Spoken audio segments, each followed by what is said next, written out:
I'm Jeff Stormer, and I host Party of One, an actual play podcast focused on two-player role-playing experiences. Every week, I sit down with a friend. J.R. Goldberg. Alvaro, a.k.a. Wormtooth, formerly MC Blackwolf. Danny Costello. My name's Rich Howard. I'm Sharung Biswas. We play a two-player role-playing game. We share some laughs. An absolute blast to play. It was a delight to run my game with someone who got so into it. It was so easy to do. Seeing the creativity just blossom right in front of my eyes. Maybe a few tears. I've never had a game make me question my previously staunch moral compass. Jeff makes the greatest serial killer. And we have a really good time. It's a great way to take a chance on a new role-playing game. Truly exemplifies what is wonderful about a game with just two people driving the narrative together. You can find new episodes every Tuesday at partyofonepodcast.com.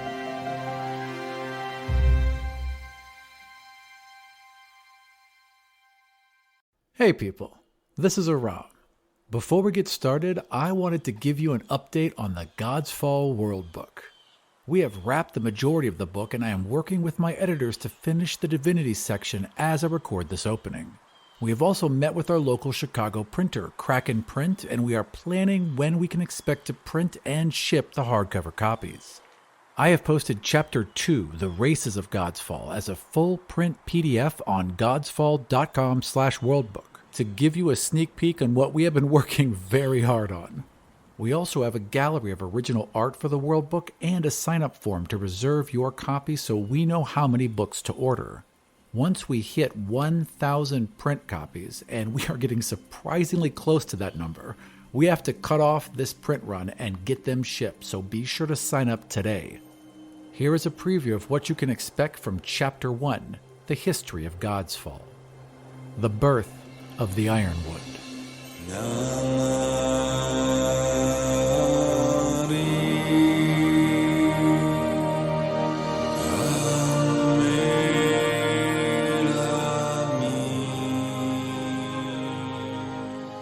The most northern part of Greenest juts out far from the rest of the continent, swelling like a great whale before splitting at its tail to form a wide, low inlet.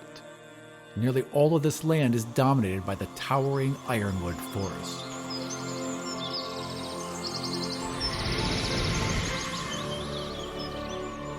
Ironwood trees were the first to grow upon Calgunn, brought forth by Wudea to shield her and her sisters from the blazing scrutiny of their father, Sephor. Each time the god of plants would raise her forest, the god of the sun would scour the lands with punishing heat until fires reduced her trees to ash.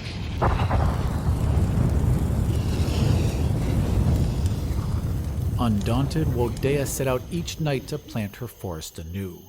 As she buried her hands deep into the smoking soil, the moon shone bright upon her and bathed her in a tranquil light that lifted her spirits. At midnight, as the trunks of new growth crackled and groaned above, the god of dreams paid a visit to her forest.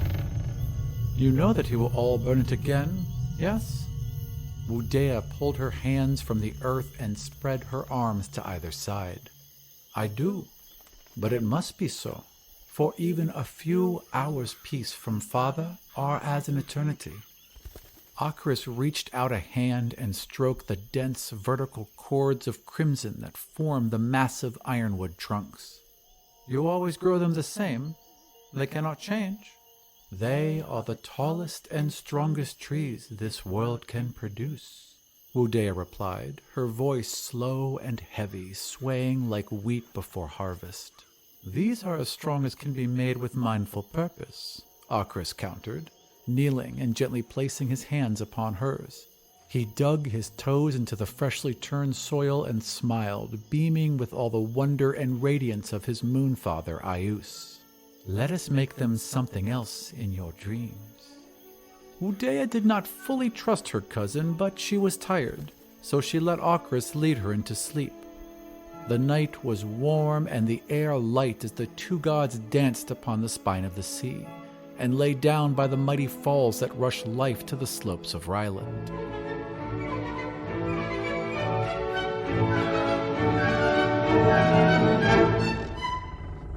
As they slept, the forest grew ever taller, its boughs fanning thick and wild until the canopy cast a great shadow over most of the north. The gods woke an hour before the dawn on a wide bed of Anaki. "What are these?" Woodea asked, for they had appeared as ghostly sprouts, but did not sing with her touch as sprouts are wont to do. "Mushrooms," Ocarus replied, his smile grown a tad mischievous. "A present from my father to help tidy your forest and grant food to those who will guard it." As the god of dreams spoke this last, he waved a hand across the edge of the forest, and Zunos arose. Though shaped as man, she was not of man. Her skin leaves, her muscle-woven vines, her hair thick tendrils of moss-covered branches, and her eyes deep holes filled with glowing star moths. She stood nearly 30 feet high, perfectly set among the towering foliage that seemed to bend at her caress, growing even stronger. As she strode through her forest, she called forth the first elves to help her tend it, each born from the roots of the ironwood trees that drew divinity from the skies. To the elves of the north, Zunos gave bows and taught them how to hunt. To the elves of the south, she gave spear and shield and taught them to defend their new land. Yeah! To guide both tribes, she breathed life into the forest and called forth the first Ents.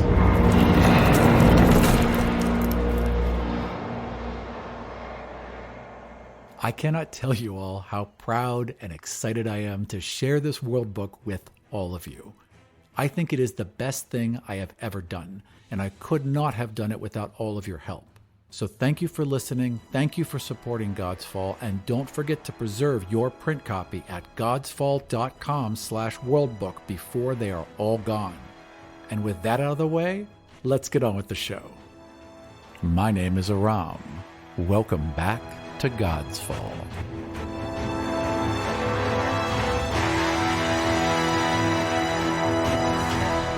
Godsfall is a custom Dungeons & Dragons game that is played and recorded in Washington, D.C. and written and produced in Chicago. Hi, my name is Steven. I'm playing the 5th level Dwarf Paladin, Torrvic Wildtongue. My name is Doug, and I'm playing Dorro Knott, the 5th level Halfling Rogue. Hi, my name is Michael. I'm playing Xion Praeten, the 5th level Human Sorcerer. Hi, my name is Kelly, and I'm playing Rina Falaval, a 5th level Wild Elf Ranger.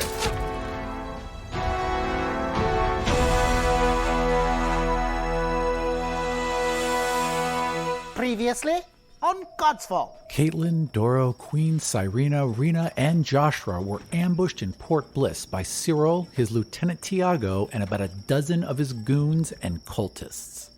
After seeing her halfling friend be taken by the new god of order, Caitlyn used her divinity over the dream world to summon an unspeakable, invisible horror from the sleeping owlbear cublets. Does Caitlyn know that Dorro's in trouble?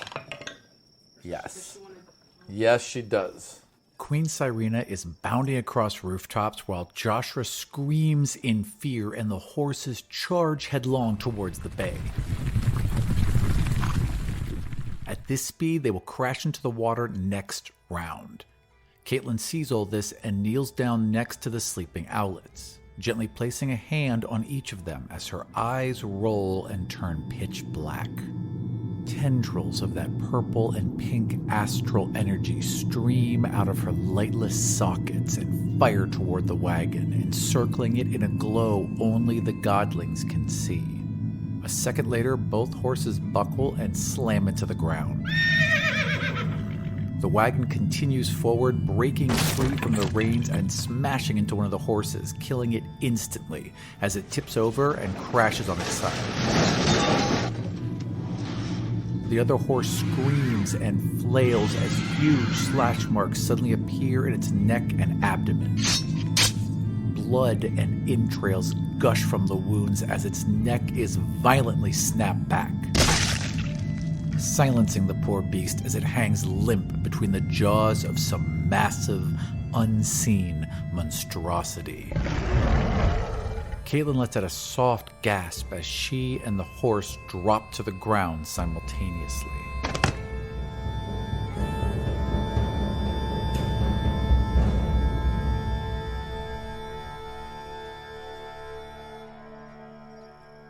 Queen Cyrena, empowered by the artifacts of her recovered divine inheritance, rushed to Dorro's side and rescued him from Cyril's grasp. Okay, so the queen just bounds off the roof, so a full, I'd say 15 feet straight down, and boom, lands directly next to Dorro. Whack! You are healed.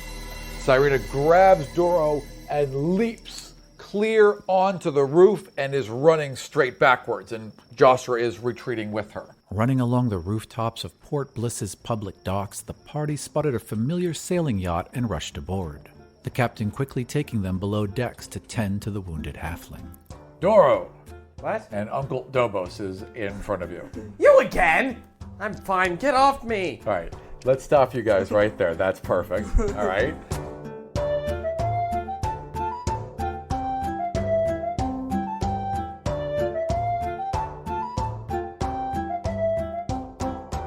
Meanwhile, Xion, Para, Torrvic, and Oinkers followed the arisen god of death and her living zombie army to Thornhill, the last Wesselian outpost before the farmlands of the north. They were met with devastation, smoke, and blood. This female orc who raised up her hands, and all of her orcs around her slit their throats and then rose up as zombie orcs to follow her.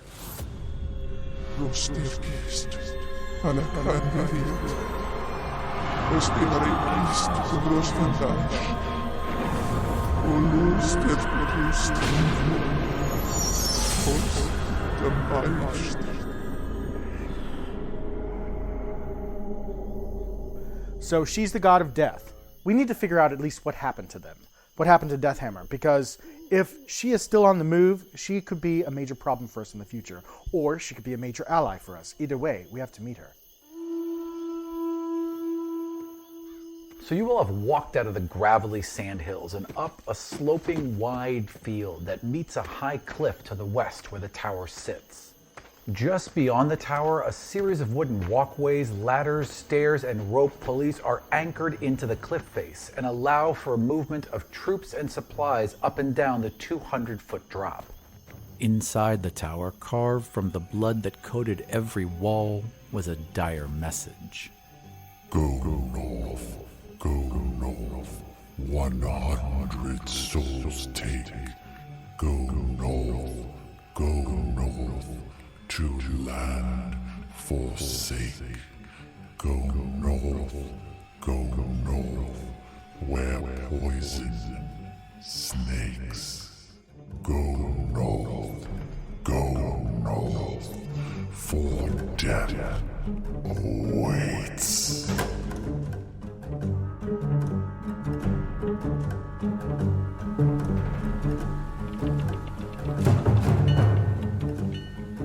So let's start with you guys, actually. Now, you guys had just escaped, barely. Dorro had just been given back his eyes. Yeah. And you had made it onto a boat, if I'm remembering right. Was it Dobos's? So it's the 6th of Gaidon, feast day. Yeah. That was the last thing we did. We jumped onto the boat because stuff was starting to happen. I think it was starting to be a big hullabaloo, sort of, kind of. You're right. On the dock area because we were making a lot of noise. Right. And, I think the guard were yeah. maybe starting to show up. I don't remember exactly. But then we were to a boat, and then we got on the boat, and then that's where we stopped. We got on the boat. And Dobos was gonna head off to. Yeah, he was he said something to. Yeah, he said something. Okay. He was all it's you or something like that. I'm just gonna assume that you guys had pushed off, or that we are pushing off, because that's what you wanted, right? I think he was just he saw us that we were all and he was set sail. All right, excellent. At that moment. Okay, so yeah, he had pushed off. The docks had gotten. I mean, there was a lot of commotion due to this fight that you guys just had, and there were also Tiago Reese had his men and Grabby Hands or Cyril had his men. Yeah, Cyril was just taking Tiago out of the water, I think too. Correct, because Tiago got nailed. And we were we're gonna kill him, and then they didn't. And we were damn. Yep. So they got their guys back. At this point, Cyril's clerics and his men have swarmed the area. So there's 20 or 30 dudes with torches, walking around searching, red rope people, and also just common thugs. All right, and they've blanketed the area looking for you all as you're pulling out. How many red robes are there? Make a perception check. Oh. Let's play some fucking D&D. Let's roll some dice. 24. 24, yeah. So there's, let's say, a dozen. There are a Okay. dozen men in red robes and about 20 just dudes. Do I? Or ladies. Yeah, I was Okay, going yeah, to ask. I was like, are they They're ladies or are they dudes just too. male? They're like dude is everywhere. Like a soda can be dude. You know what I mean? Like dude is just a generic. Yeah. Yeah. And But I see what you're saying. For English sexist There reasons, are yes. there are a dozen men and women in robes, and there are 20 men and women just as thugs. And as we're pushing off, Rina wants to make note, the people that are in the red robes, Yes. do they look like common folk, or do they, like, No. is there something different about them? Every single one of them has their heads shaved. So normally when their robes are closed, their hands will either be folded in front of them under their robes, or when their hands are at their sides, the robes are longer than their hands. But when they go to cast magic, they free their hands from their robes, and you can see this gold paint, you're assuming, all up their hands and forearms. And you're not sure exactly where it ends, but it's not on their neck or anything, so it must end somewhere between, the elbow and their shoulder. It may or may not be paint. It's Of course, definitely I'm not gloves, there. right? Like, it definitely looks like me. It looks like either it's paint or the flesh has been turned gold. One of the two things. Like, it's definitely not gloves. Or it's like a sort of magic tattoo. Yeah, it's totally. Although a tattoo of that size everywhere would, Jesus Christ. Well, you have to prove your loyalty, and part of that is going through the. And they were the same ones that were helping where they had to with cut their finger off to use Yes, the thing. they were the same ones who were doing the whole ritual. Yeah. Exactly. Okay. I want to pick out one's face and remember. I call out to them. Okay. We're over here. No. They all look exactly the same. But sure. Yeah. There you go. That one. Her. I'm naming that one Beth. Yeah. I will remember her. Remember you, Beth. I'm coming for you. Yeah. That's a All right. pork bliss. Beth a pork bliss. Yeah, we're gonna get her. All right, so you guys pull away. Uncle Dobos has a skeleton crew, as always, throwing up sails. There's a nice brisk wind this evening, and you guys are carried quickly out of port. A little surprisingly fast. I mean, there are rocks in this area. There are some shallows, but he knows this port pretty comfortably and sails through them at full speed. And you guys are away from the city within 20 minutes.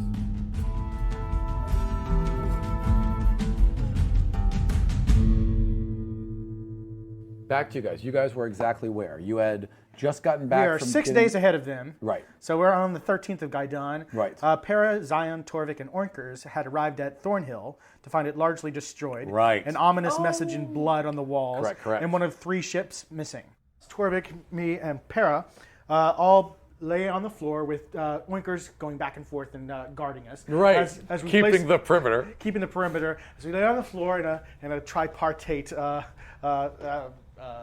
formation with our hands on the ground and the Eye of Sa, Oinkers, placed upon our hands. And we went into the astral plane to see what was going on, how this all happened. We saw how the new Godling of Death had led her forces there and killed everybody. Just slaughtered everyone. Slaughtered them, and then they rose again and became intelligent zombies who followed her onto the ship.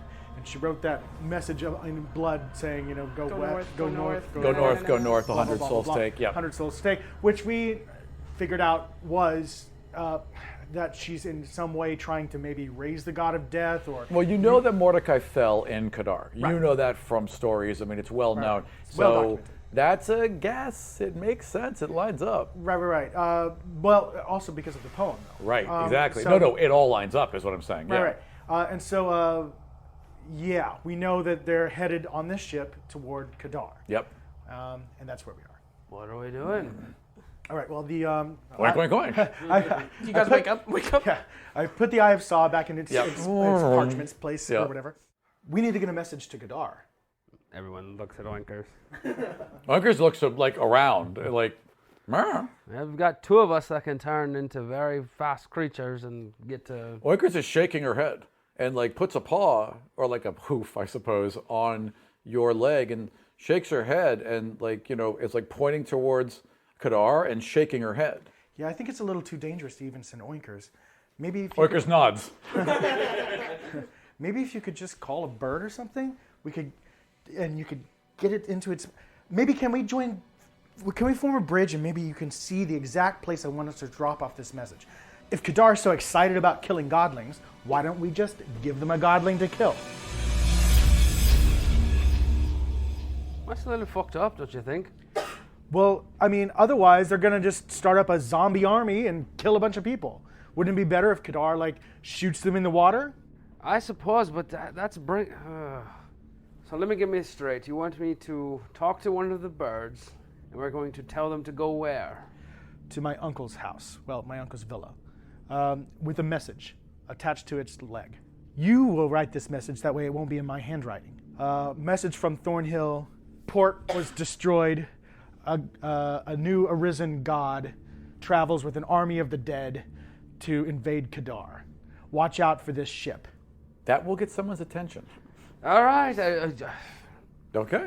Reach out with your. You can easily reach out.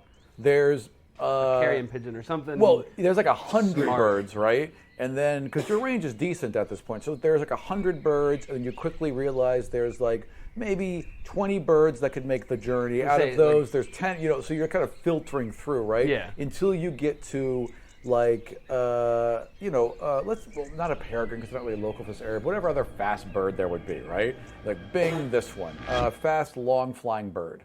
Something would go. How about a goose? A goose that's traveling north. Okay. Fast traveling. Boom. Bird. Yeah. Right? That's slow. Okay. Godsfall bird fast. Yeah. Fast Godsfall bird. It's called a fast bird. It's a quick bird. Wesselian swallow comes and lands and just kind of lands like right at boom. All right. Do we have parchment? Do we have? Yeah, sure, of course. Of course, Xion does. Parchment and a quill, and so I dictate to you this sort of thing, but you write it in your own words. But whatever I just said. Smart talk. No, I got it. Like Thornhill. Yeah, Thornhill has been destroyed. There is a zombie plague god army coming your way. You may want to do something about that boat. Sign Torv. No. Love Torrvic. Torrvic died in Paris. All right, the bird clearly understands what you want, has a firm picture. Well, actually, combine. Both of you roll will right now. Yeah. Or not will. No, sorry. Both you roll wisdom. I reach out with my divinity and form a divine bridge with Torrvic. Yep. I love how you say the tagline. I reach out with my divinity. I reach out with my 19. divinity. Same thing. Nice. Okay. Yeah, you guys bond instantly. There's no effort whatsoever. The bridge simply forms between you two. You see the bird's eyes light up. Bright pink, like vroom. The bird knows exactly where it wants to go, waits for you to tie the little note on its leg, and just takes off. And you have a very clear, both of you have a very clear view of it as it's flying, and a very strong feeling of certainty from this creature. So it's gone to deliver the message. It's going to make all the right decisions. You think we should find another bird to try to find this army of the undead that's ahead of us? Sure. You're already well connected. There's a series of gulls off the coast that you could send north, that like a whole flock to look for this boat. Send them. They all take off. Mine.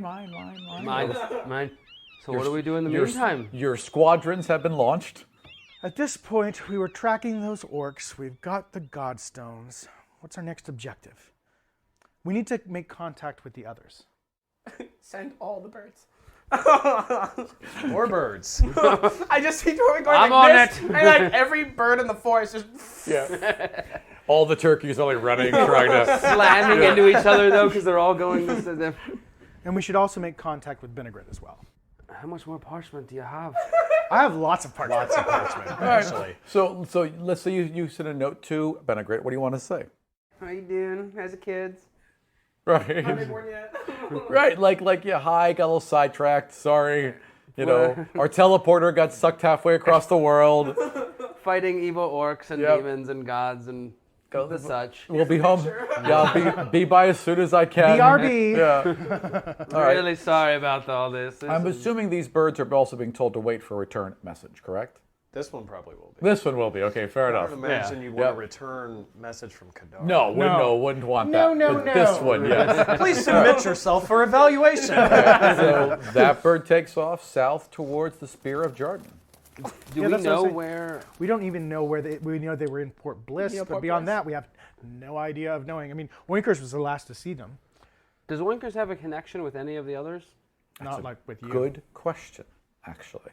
And Oinkers listens and closes her little eyes and puts her head down for a second and then pops them open and like runs over to you and grabs your shirt in her mouth and starts dragging you. And she's dragging you like in a direction down and out of Thornhill and towards just kind of like open grassland. And Come on, babe, let's follow him. All right. And, All right, oh, that's let's right. go. Para's here. Para's like, oh, okay, that sounds great. I've been really quiet because I've been thoughtful, but that's great. Hey, Orkers. Powerless. And so you all start walking out into the field. I love when you do that. I picture Para like coming out from behind a tree.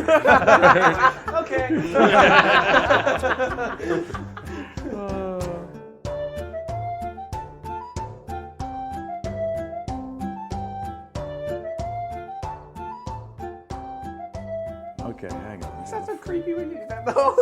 All right, so Oinkers leads you out. You walk for about 10 minutes until you're kind of on this just little mound of grass. And in the middle of the night, there's still the heavy, acrid scent of smoke, but it's a clear, nice evening otherwise. And Oinkers just sits down in the middle of this field and looks at both of you. All three of us. Right, and looks at all three of you. Oinkers ignores Para. I've never liked you. Oink. Oh, no. Fire. He just burned. So I just sit down right. You know, Reminds across Oinkers from too her. much of Excellent. Looking at her. Do you guys sit with Oinkers? Para sits. Sure, I mean, Okay. Oinkers tends to lead us places. So you're sitting there for a while and nothing happens. And Okay, then, bored. Hang on. Come on, Oinkers. Is there Back a up. point to all this, or are we just? Oinkers like puts her little head down for a second and looks around and then raises and nods. And as she does that, you guys can feel like there's an energy around you, and then all of a sudden it feels everywhere. And you can feel little blades of grass.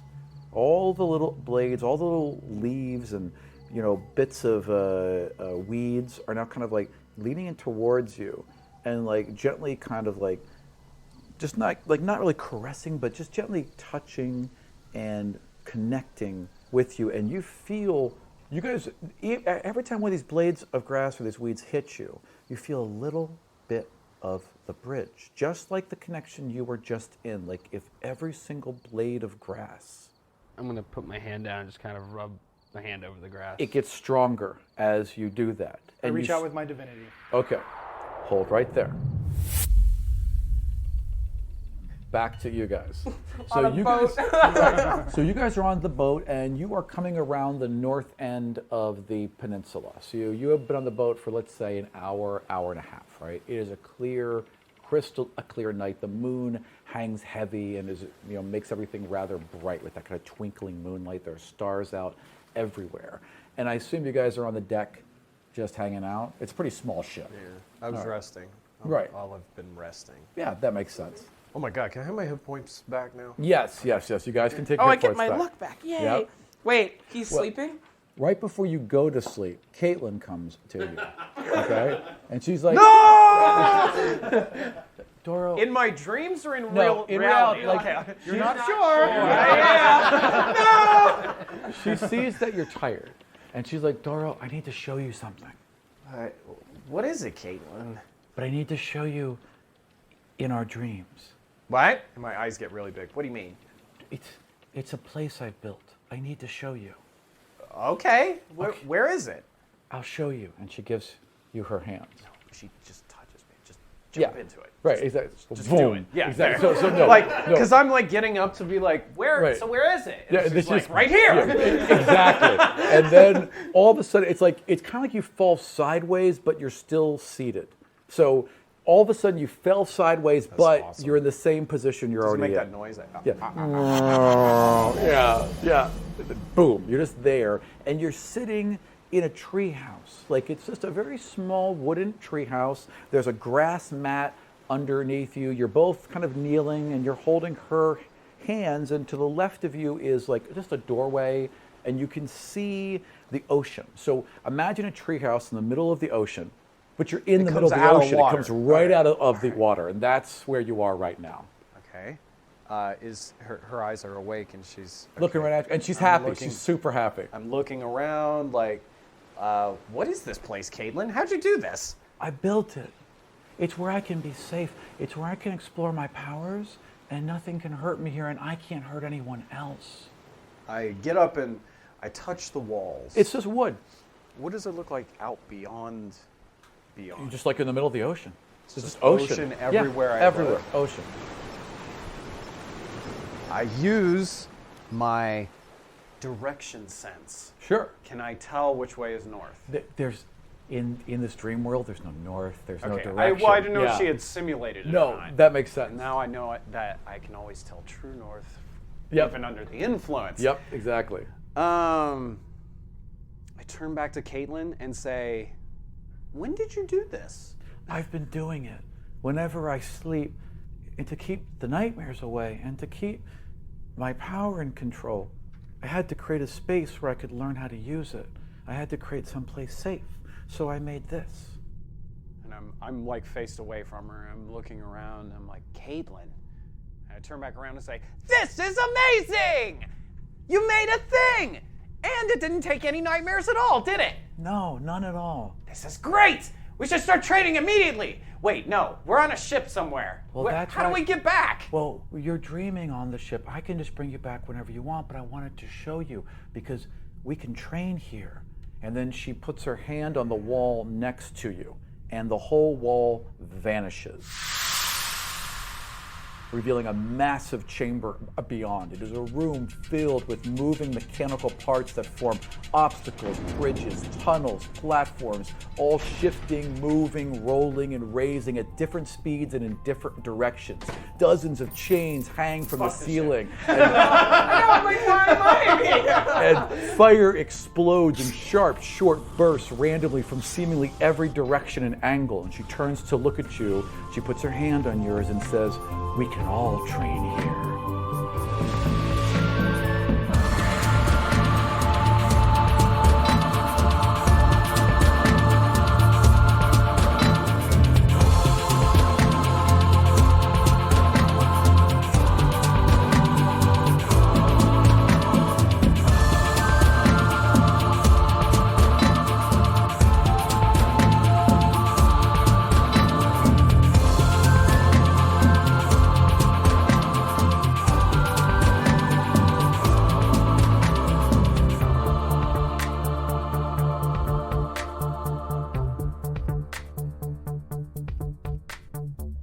Die in here? No, this can't really hurt us. We'll see. We can be damaged, but it's all simulated. It's not real. It's in your head. Well, simulate is not a good word. We can take damage, but it's in your mind. It will feel real, but you'll just wake up. You won't actually be hurt. We can use our powers as hard as we want here, and no one will ever be in danger. It's a safe space. This isn't putting like some kind of strain on you, is it? No, it helps me understand my powers more. The more I do this, the more I can learn. Right now, I can only bring one person in at a time, but I'm trying to bring more. I'm working on it. So we'll try 2 next, and we'll see what happens. I just teleport to 1. You can't, and then she reaches out and touches you, and you feel like a wave go over you, and now you can. Yep. She's creating the reality. So she has to. So she's basically rewriting the code to allow that reality. Yeah, exactly. Can you make other things in here? Yes. Caitlyn throws her arms wide and her eyes become a pair of lightless pits that leak tendrils of black. These tendrils glow and widen, fanning out to become wispy curtains of the purple and pink energy from the astral realm, before washing over the walls in crashing waves. The room transforms and you are standing at the top of the Union, looking out over the broken lands of the void. A flash of light swells around you, and when it fades, you are now at the docks in Port Bliss. Now among the mighty trunks of the Ironwood.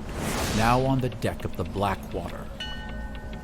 The light swells again, and you are back in a large stone room as Caitlyn lifts her arms and a trio of stone constructs rise from the floor.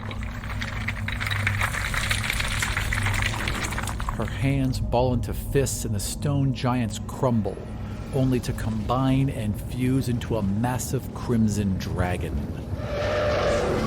The beast roars, rolls its head back, and blackens the ceiling in a gout of fire. I can create anything we can imagine. Even people we've met? boom, she brings up grabby hands, boom, Tiago Reese, and then she has them fight each other. So now it's like grabby hands fighting Tiago, and he's doing all this backflips and all this motion, so they fight like she's seen. As long as she's experienced it, she could recreate it. And I say to myself, now we will beat them. All right, and then she touches your arm again, and you guys, boom, wake up on the deck. And it's like the same amount of time, roughly. So you're out for that period of time. Now, the amount of time I was in there is roughly around the time that I imagined Correct. it. So it's literally like dreaming. Now, she can do this all the time, but if you guys do it, it's like you haven't really slept. So you risk exhaustion. So you'll have to rotate. You can't do it every single night, but But it would be better to use it when you don't need the full rest. Don't use it during the time I can when do you're this supposed all to the do time. the full rest. I only need to sleep for 4 hours. Right, exactly. It's easier for you to enter this space. Yeah. So we come back out, we're on the deck, and everybody's doing their stuff. And I say, this is amazing. You're training yourself. I'm not even teaching you to do this stuff now. Listen, you really should be careful with it, though. I don't want you to strain yourself and, Well, that's why I think it's better if we train together. Because if someone's in there with me, I have another set of eyes on what I'm doing and I won't lose myself there. Okay. I think this is a great idea, Caitlyn. I think you should tell everybody. All right, and she would tell you as well. Caitlyn would come over and she would explain that she's basically created this. I teleport us to Rina. Right. You just kind of appear there. Oh, yeah. Look what Caitlyn can do! Yeah. And she hand on belt, like, okay. Arrows up. Yeah, like reaching back and then being like just pulls out an arrow, like not actually the bow, and just and she proceeds to tell you about this dream world danger zone that she's been able to create for you all to use whenever you want. Danger room. Sorry. Danger zone Danger was Top room. Gun. Right. And there's a highway to it. Yeah. So- and that was hell. Right, But so anyway. they created, she has created a virtual danger room for you guys to use whenever you wish. That is perfectly safe and can be accessed from anywhere. I'm gonna get Tiago. Oh, yeah. We're gonna have a bow off again. All right. Oh, no, let's say you guys are like near the bow. So you're near the front of the ship having this conversation. I'd like perception rolls. 20. Sorry, I have to look this stuff up again. 5. Okay, so you're very excited and paying no attention whatsoever. And Caitlyn's pretty excited and also paying no attention whatsoever.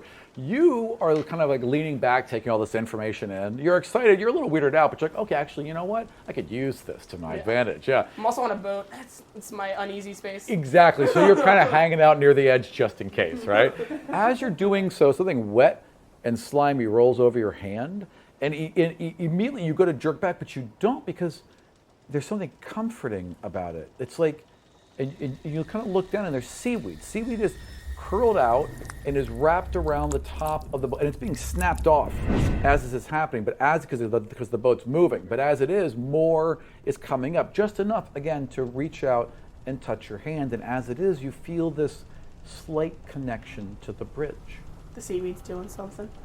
Now you look as well, and there are like seaweed is curling up. If you reach out to touch it, Definitely don't do that. Okay, well, I mean, you see it, yeah. I draw my dagger and say, we're under attack! No. It's. I don't know. It's not bad. Oh my God! It takes over her mind too. Don't touch the seaweed. Okay, and Caitlyn, I don't know, Dorro, and she kind of like, I can. No! Yeah, right. You are now And all. I feel divinity stuff coming from it, right? Yeah, you feel the bridge. You're like just a little teeny bit. Like No, it's the Triffids, Like it's the the Triffids. smallest connection to Don't the bridge. do it. So I start to channel my divinity into it. Okay, back to Xion and Torrvic real quick. As you feel the blades of grass curl about your hands, you also feel a slight tug from somewhere inside you. Every single blade carries with it the tiniest spark of divinity, and when you touch that spark, it unfolds into a tiny snaking path,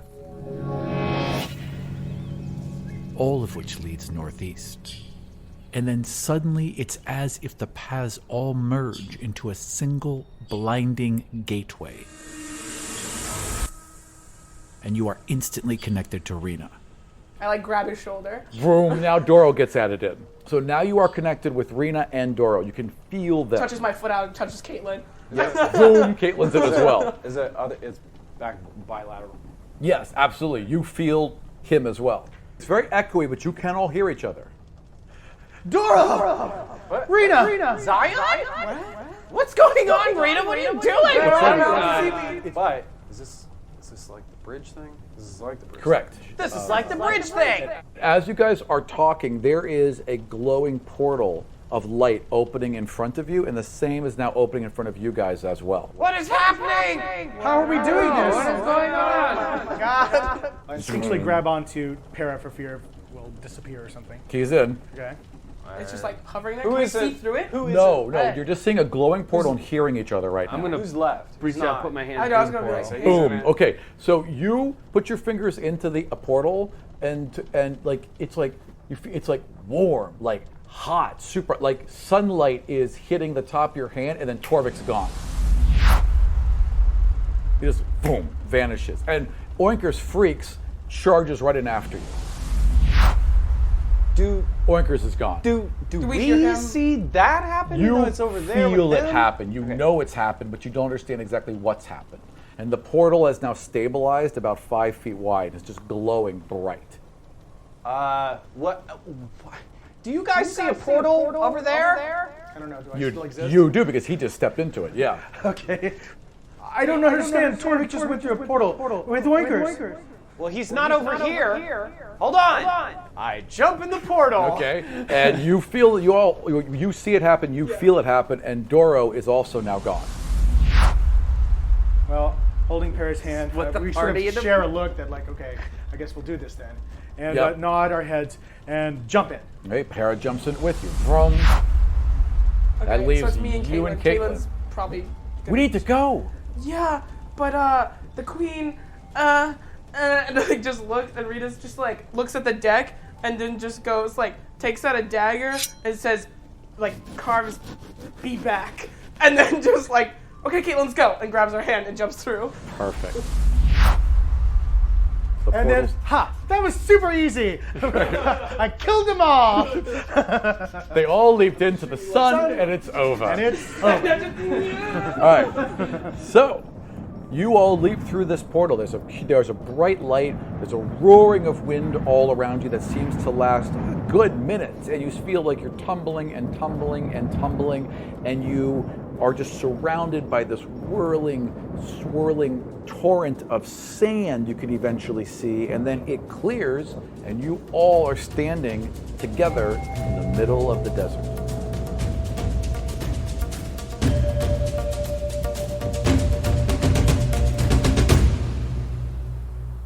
That was amazing! Dorro! Torrvic! Dorro, lift I him up just in the air. teleport to his head. And I hug his head. Oinkers is very happy to see everybody. Rita takes out a bow. Foreign territory. Cool. Who else here then? So, you four, Caitlyn and Para, and Oinkers. Where the hell are we? Where have you been? Where are we? Wait! I'll tell you. Roll me a wisdom save. Yeah, nice. I don't like this one, so I can't read it. Rolls well, though. Okay, well, 16. Okay, perfect. So, all right, so you go to align yourself. And Yeah, to feel like true north. right, and you feel something instead directly below. I mean, you definitely know where north is, but you also feel something directly below you. And you get on your hands and knees, and you dig a little bit, and you uncover a single slab of stone, like this kind of golden yellow stone. You place your hand on it, and sand explodes in a massive line this way and that, exposing this huge road. So it goes straight west-east. Are we following the yellow brick road? It literally is a yellow Are we brick in road. like a normal, like real world area? Desert. Yes, I mean, as far as you can tell, you are in the real world. Aren't like elder beasts flying in the air say, with little planets. That's and- why I want to do a Yeah, no, kind you- of canvas the Yeah. area. and Something feel- floating by. If you reach out, there's normal. If you reach out, there's normal desert animals. There's lizards and everything else. I mean, it feels like reality. Would you, as Xion, have geographical knowledge of a place that would be a desert? Like, Well, yeah, I mean, There are I a studied couple- geography as much as anything. Yeah. Could be Rhizon, it could be... You stole from Bear on the Floor. Well, you guys know where there are. He knows where the deserts are. Right. Like, yeah. No, I'm figuring, but there are like, a couple of them. What city is is Wessel? No, because that's like farming and stuff. Right, it's not really This is like well, Raison. no, I mean there are deserts towards the south Could be Kadar, of Wessel. could be Raison. Could be Kaidar. It could be it could be Raison. There's a desert in Utea. Yeah, it could be Utea. Now, when you touch this road, you know there's a temple to the east. There's a temple. You don't know why, and you can't really. How do you see know this? I don't know why, and I You don't know what it looks like. You don't just know you what have it a looks mental like. image of it. You I just just got a know mental there's a image temple. of it, and I know it's in that direction. Well, let's go then. Is it a temple to Wait. your? Wait. Who's leading us here? How did we get here? What have we been up to? Who cares? Adventure! What touched you? We had It's also, God, I missed you. By the way, it is dead noon. So you Like straight came above, sun above. you came from the night. You guys came, I think, more towards the day, correct? Or was it night with you guys as It well? was in the evening. Yeah, so it's noon here. So And clearly, what time is it? What day is it? Well, that looks like noon. Well, it was nighttime when we left. Did we lose a day? What happened? Gain a day? Are we even in our world anymore? Let's go to the temple and find out! Clearly, something's pulling us toward the temple. Come on, Torrvic! And as I'm pulling him. Right. I'm already going. I'm going with you. We're like 30 feet ahead of everybody. Torrvic and I are already leaving. Whatever. I guess go with destiny. Okay. You guys My name is start- Dorro. I like to call it fate. So, how much water do you all have on you? Infinite. Oh, right. All right, perfect. Boom tries to give us a challenge. Just want to make sure. All right, perfect. So you guys start walking, and you walk, and you walk, and you walk, and it's just this endless straight road through the desert. And you would walk for the majority of the day, and as the sun is beginning to dip, I would like perception rolls. Natural 20. Nice. 28. 16. 14. You both see it just before it happens. So there's a lot of wind in this desert. The dunes clearly shift and roll, and as you're approaching a particularly large dune, you guys see the eyes open first just before it stands up. So you are aware that that dune is not a dune. And Hold up, everybody. Not a dune, not a dune. as you're doing it, a sphinx stands up, a female lion, huge wings, just shedding sand and rock as it shakes back and forth, the color of gold throughout the entire thing. And she moves and she puts a foot over the path. We don't know any riddles. And she leans down and she glares. Wow, what are you? Many have heard me, none have seen me. I never speak unless spoken to. What kind of answer is that? Roar. Now initiative.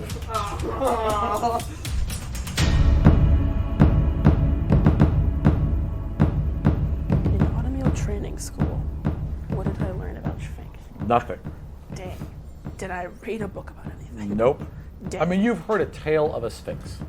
You know what it is, and you know that it just asked you a stupid riddle. riddles and you answered wrong. Yep. Fucking hate riddles. Okay. Well, now we don't have to do it, see? That's why I did that. Let's just kill it. Fuck your riddles. I'll just kill you. Okay, Rina. Um, We can always hold action until it acts if you wanted to. Or you can Yeah. blast it in the face. Or you can blast it in the face. Rocks go fly. Looking at it tactically, does it look like it has any spots on it that are like its weakest? Roll perception. Okay. Anything red and flashing. Yeah. My eye. Just the thing in its mouth. 31. I mean, it's a creature. It has eyes like any creature, right? But otherwise than that, I mean, it looks like it's made out of, gold. If she rolls the highest thing on her luck dice, isn't that a critical? I mean, Critical perception. It's the highest number I on critically. it doesn't mean that it could invent a weak spot. It doesn't, Yeah. you know what I mean? Yeah. That'd be awesome. Perception you to death. Thousands of years ago, the tip of an axe. How bright are my signal arrows? Very, very bright. Like if you shot into someone's eye, yeah, it'd be bright. Okay. Super bright, yeah. So, However, you have a great perception, so the eyes also are made of metal. I mean, everything about the creature looks like it's made of gold. So, I mean, if you could shoot it in the eye, but you're not 100% sure that Melt you down. It's mechanical? it's no, not mechanical. It Trying to just, pry things off it of just it. all looks made of metal. It all looks like it's made. It looks like it is simply a gold thing. Anybody Everything remember what is the gold. stupid riddle was? I don't remember it. The riddle was, and it's going to say it again. It's going to say it at the top of each of its turns. But the riddle was: many have heard me, none have seen me. I never speak unless spoken to. Oh God, hate riddles. I'm gonna hold action until Dorro goes. Okay, so you're going to basically hold action Yeah. until it attacks. Who's next? Dorro. I could just answer the riddle, but that doesn't make sense because like he wouldn't just know the answer to the riddle. If you know the answer, you can answer it. I'm not gonna. Because that doesn't make any sense. And it would be much more funny if I got on top of it and was trying to pry something off of it. All right. My will for that is 10. 10. So what are you trying to do? Just teleport on top of it? Yeah. get Yeah, I on mean, it. it's big. So yeah, so you teleport onto the back of its neck. And I say, "You're made of gold!" And I start like trying to pry something off of it. Are you using, what do you use? One of my daggers of Vesa. Is it magical? Yes. Yeah, it's okay. masterwork. So you're able to like you're basically starting to carve a little chunk out of the Even back if of it's it. ineffective, I Yeah. just am doing this for the Roll to hit. Really. And that is 17. 17. Does that hit it? Yeah, that does. Okay, so you're able to like kind of wedge it underneath like a little like section like under its. It doesn't have a mane, but like a fold of skin or fur, quote unquote. Okay. Roll damage. Oh yeah! Wow, look at this. It's combat. Yeah, right. Remember we used to do that. Remember when we used to fight things? Not really. No. That's because you guys I didn't do get quite a hit. bit of it. Nice. 7. 7. Okay, so you were able to like a little chunk of gold. You know. Yeah. I'm writing that down. Oh hey, magical creature. I have more ingredients for your batteries. That's I'm just gonna chip away at this thing for the rest of the fight. Yeah. The Sphinx. The Sphinx repeats its riddle, and is going to try and. So repeat the riddle. Oh well, so you want to hear it? I Repeat said riddle. Yeah, 1 second. Many have heard me, none have seen me. I never speak unless spoken to. And then reaches back and Yeah.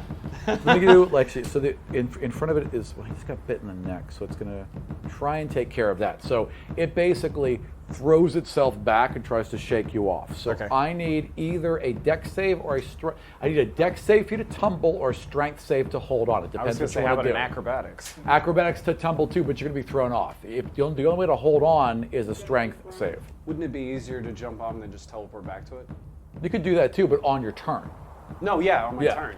Yeah. So I'd rather do the acrobatics because it'd be a better chance of Roll that. surviving, probably. Oh yeah, 25. All right, so it Did my throws ninja you thing off, again. but you do like a little bat handspring, and you land perfectly, and now it gets a second attack, so it's going to swing at you. Okay, that makes sense. 16. So. 16's your AC. It swung at you with a claw, and it hits you. So you take oof. Yeah, so I have a new scar. you land perfectly, and then get swatted for 16 points of damage that sends you flying. Who's up? My turn. An echo! And it turns in that moment, its wings fold back in, and it just sinks back into the sand. Like it was never there. Glad you're smart. And it's gone.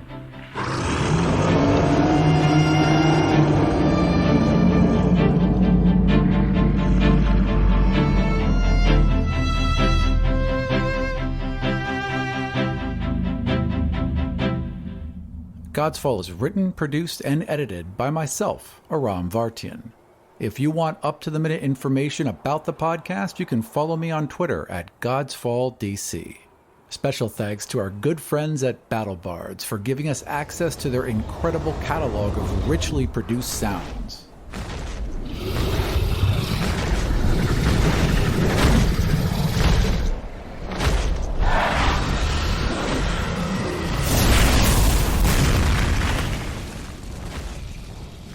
Be sure to check them out at battlebards.com.